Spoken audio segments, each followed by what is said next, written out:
Thanks for attending the Accident and Medical webinar.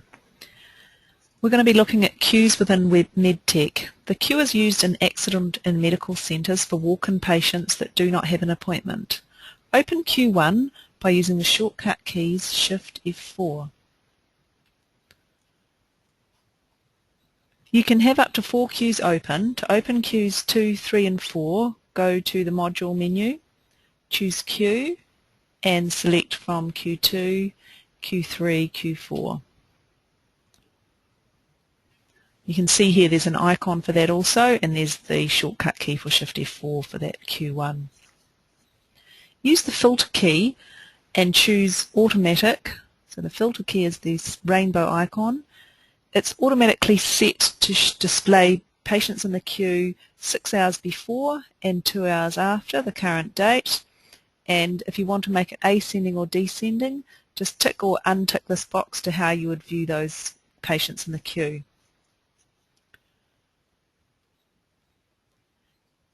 On-duty providers gives you the ability to be able to show which providers are working on that shift. So to change the providers that are working for that shift, just go highlight the queue and click on the queue menu and choose on-duty providers. You can now tick or untick the providers that are working that day, and you can use the tick all, untick all, and just highlight the ones that are working that day. Once you've done that, then once a provider comes in and wants to we'll just find somebody new on the queue first. Let's put somebody new on, and we want to put them on the queue, make an appointment for them, and when they click on in consultation, the drop-down list will show just the on-duty providers that you've selected earlier. The other thing that you can alter from the queue is whether you want to print a slip on arrival.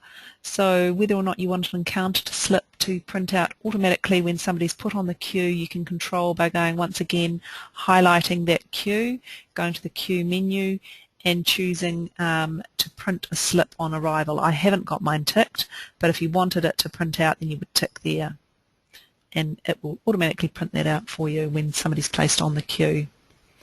In version 20.6, additional functionality for filtering the queue was introduced. You can use the filter for, once again, this filter icon here for location, so you can select which location you're going to be displaying the queue for. Most people will only have one location. It's only used separately for separate financial locations. You can filter for affiliation, so whether or not you want to see just nurses' queue or a doctor's queue. You can also change the status, so you could have one screen set up to show all the patients that have been arrived but not invoiced, as I have in this queue here. Q2 I've got set up so it's filtered and has a status of completed and invoiced. You could have another queue set up also that has all things showing there as well. Okay, now to make an appointment in the queue, you just search for a patient using F2, find that patient, put them on the pallet, and then you can either use the blue down arrow to put them on the queue, or you can choose the Control M, which is the shortcut, and when I highlight and point and hover to that down arrow, it shows me the shortcut key is Control M, so it's just place that person from the pallet down onto the queue. If you've got the printout with you that goes with this webinar, I'm just on page 1 and at number 2, and talking about version 20.6 will remember the queue filter options. So any filter options that you have done will be retained for each of the queue screens 1 to 4. After closing each of the queue screens, it will remember what you've already filtered for, and it will also remember those even after logging out of MedTech. You have the ability to give names to the queues, so if you don't want them just to be named Q1, Q2, etc., you can actually give a name to those by going, if you have access rights of course, by going to Set Up Location and Location Settings, going to the location, double clicking it, and going to the Queue tab. Here you can put in names for those queues. So once you enter those in, those queue names will appear on the queue window here. Okay, I'm just going to go to a different topic now for a moment, and that is ability to place claims on hold. This is new functionality brought in with version 20.6 also, and it is through Module Claims Preview. You now have the ability to see and place claims on hold, and you've got this new column here that's hold. And to put something on hold, so you don't want it finalised and sent off, you simply tick those boxes there, and as soon as you've done that, you can see that that has turned blue and into italics, so it's showing you that it's on hold. Now it's really important to go onto the filter and ensure that you're actually including and seeing any invoices on hold, because otherwise you won't see them there. You can use right mouse click functionality in here, so if you right mouse click here you can say unselect all, so you don't want them on hold anymore. You might decide that you want all of this batch actually to be on hold, so you could go select all, right click in there and then left click select all. It puts them all on hold. Or you could decide that we'll unselect all of those, that you just want a couple selected, and then right click and you can invert it, and invert will change it around so those ticked will become unticked and vice versa. So just going on to page 2, that continues a little bit more information there about the claims on hold. And then number 4 on page 2, I'm going to talk about the ACC 45 status, again new in version 20.6, and some new filtering options in here.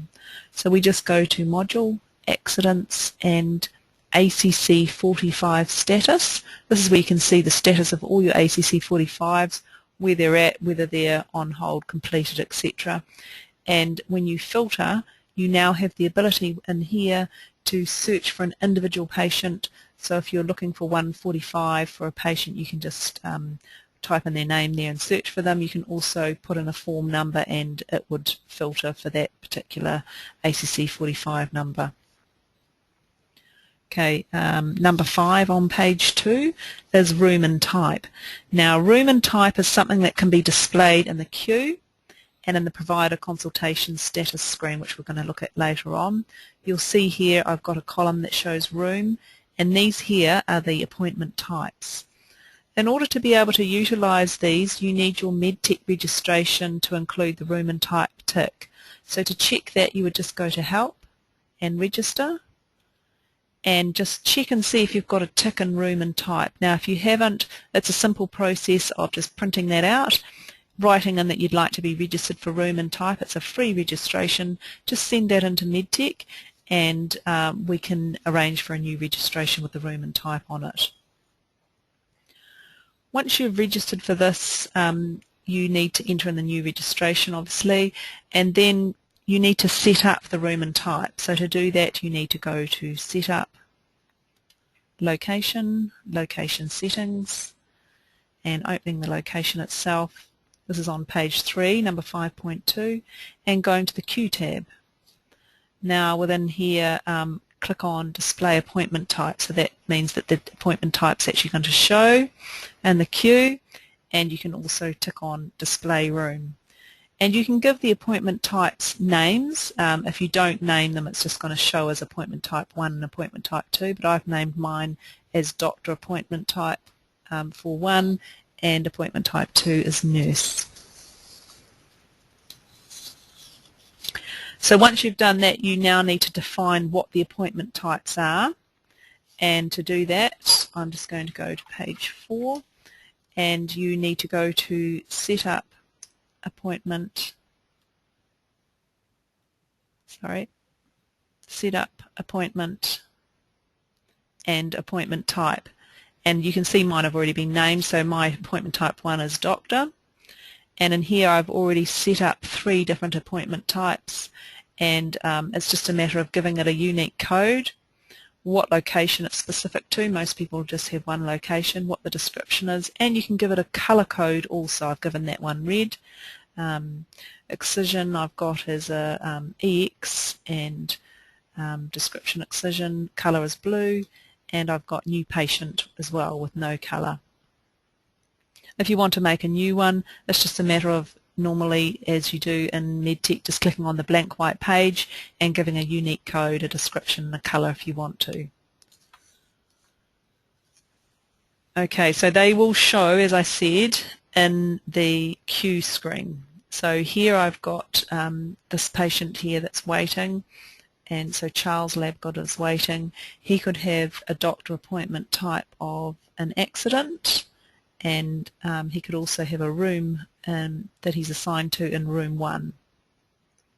If we wanted to, we could also choose, for this patient here, we could choose a nurse appointment type of foot check if we wanted to, FC for foot check. To set up the rooms, you need to be registered once again, like I said before, and then you need to set those up within location. So you need to just go to Setup, Location, Location Settings, and once again making sure that in the queue menu that you click on Display Room, as we said before. But then to actually set up the individual rooms, you go to Setup, Location, and Room Setup. And so within here, you just click on the blank white page, add a unique code, a description, and OK. So you can see here I've set up plaster room, and I've set up room 1, room 2, and test. Okay, so that's page 5. Now you can see there, like I showed you, you can see that within queue. So going on to number 7 on page 5 is the provider consultation status screen, and that is used when you want to track and manage patient transfers between providers. It enables you to transfer the patients as they're going from one patient, one provider, and then they might have to wait for a while and then go to another provider. Before we have a look at that, you need to know the setup behind it. So once again, it's going back to the setup, location, location settings, opening your location, and going to the Forms Form Number tab. And in order to have the provider consultation status work, you need to tick on the Manage Provider Patient Transfers. And you could also tick on this Update Queue Provider. I'll talk a bit more about what that means in a moment. But yeah, we recommend you have both of those ticked there under the forms and form numbers. So page 6. Because when you do have that update queue provider ticked, it just allows the user to retain the initially assigned provider in the queue even when they transfer to other providers in the queue and in the consultation status. Okay, so let's just come out of that one and we're just going to have a look at it.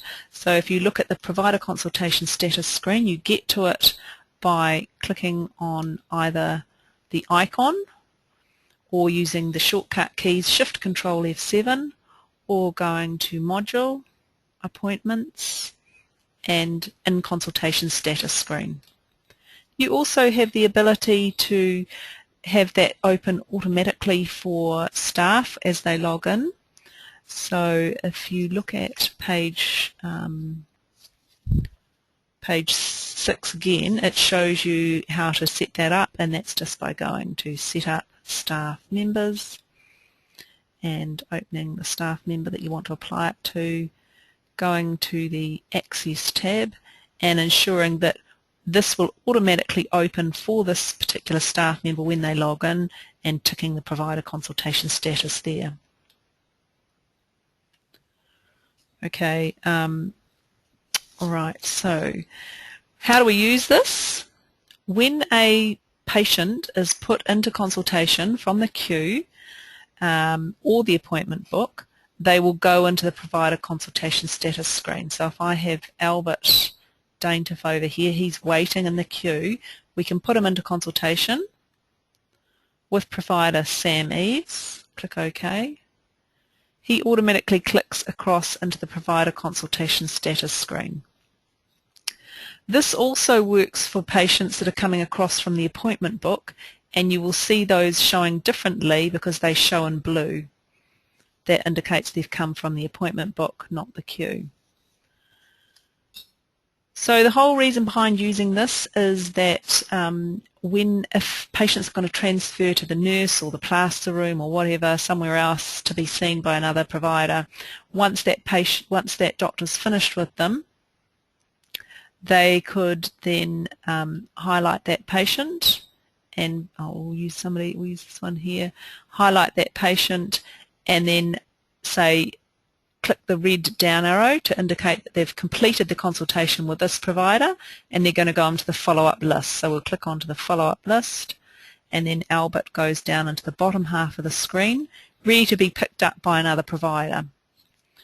Okay, so when if somebody else wants to see that patient, then they would simply just highlight them. Say they wanted to see Harry Wallace, they would highlight that patient and click on transfer this in consultation here, click on that and say, right, I'm ready to see them now, so I am Dr. Barry Beta, and that would put them up with that patient, with that provider there.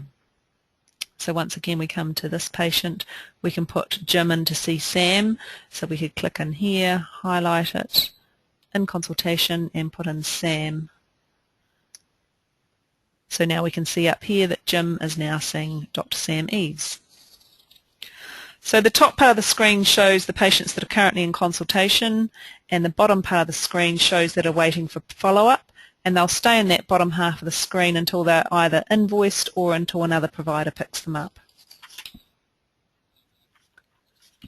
Okay, so that's page 7, and if at any time a patient doesn't show up on the screen, you can refresh the screen to make them show up by closing and opening it, or by going to Consultation Status and clicking on Refresh. The time always indicates the time that they've arrived. Okay. Yeah, and I guess the main question is how do they get removed, and that they get removed from the screen by actually invoicing them. So Albert Daintiff is there at the moment, and if I was to do an invoice for him, he's showing on the bottom half of the screen. It automatically just takes him out of there. You can also highlight and say retain room on assignment to follow up. So page 9 and number 10, if you want to keep the room that they're in when they're put into the follow-up, then you can set that by going to Consultation Status menu and just ensuring there's a tick and retain room on assignment to follow up. Number 11 talks about the fact that you can have visible columns showing, and that's simply, once again, by saying what do you actually want to be displaying here, what columns do you want to show within this screen, and you control that by going to Consultation Status, Visible Columns, and having a tick in each of those columns that you want to see. So if you didn't want to see the nurse appointment types anymore, you could untick that, and that takes away those nurse ones there. So it's just through there. And if you didn't want to see specialty anymore, you could untick that and it will take that specialty column away. So just going on to page 10, one of the reasons that people want to use this provider consultation status is because they may want to do a printout and look at time spent with each provider. And you can do that by going to the consultation status menu again, choosing print, and printing out a report of what you've got on the status screen at the moment. And we always recommend that you would print something to the report manager. You can either report in current display, or you can include the completed consultations, which is always quite a good idea. You can order it by provider, by patient order, or by chronological time order. You also have the ability to unload this to a file, which can be helpful if you would want to put this into CSV format, open it in Excel, and do things like add up the amount of times for one provider, that kind of thing. So I'm just going to print that, and I'm going to go to the Report Manager by going up here, Report and Report Manager, and I'm going to have a look at this print here by opening it, and you can see here that I've got these patients were waiting for follow-up. There's the list of them there. They've come from the queue. The time that they got into the queue was there. The duration that they were waiting was this time here. That's in minutes and seconds. Who they came from, what provider they came from, and what type of appointment it was there. There's the appointment types, there's the room, and there's a tick in whether it was completed or not. And then you've got a list here that's showing each doctor. So there's Barry's appointments and Sam's appointments. Other things that you can do, if you ever want to go back and look historically, you could click on the filter and you can filter back to see a previous date or group dates together. You could group a whole lot of dates together, a whole week's worth, and choose to perhaps go for just one provider and filter it like that. So if I perhaps even just go do that now, so I'll go Tuesday to Tuesday, and just for one provider, for Sam Eves, I could do that. It's not going to make much difference with mine, of course, because this is just the training database. But then if the idea is that you could do a whole week's worth for one provider, then you could go to Consultation Status, Print, include the, just go here, to Report Manager, include the completed consultations, unload to file, and then you've got a complete list there of all that, that providers, patients, queues, and appointments, etc. So number 11, page 11 on setup, we just want to go, just looking at the last couple of things on setup. So under setup, location and location settings, double click to open that, and under the queue tab, you can hide the location identifier. And what that means is that if you have this tick, which we recommend, it just means that what you're seeing here for the appointment types and the room types, it will show just the abbreviation for what they are and not the location identifier in front of it, which would be M for most people. So we recommend you have that on, and you can see in the printout there I've given examples of what it looks like unticked and then ticked, so that's what we recommend. Okay, thanks for attending. Any questions, please feel free to write that in to support@medtechglobal.com, or you can go to the help and the notification centre, the contact support, and write your support request in there. Thank you.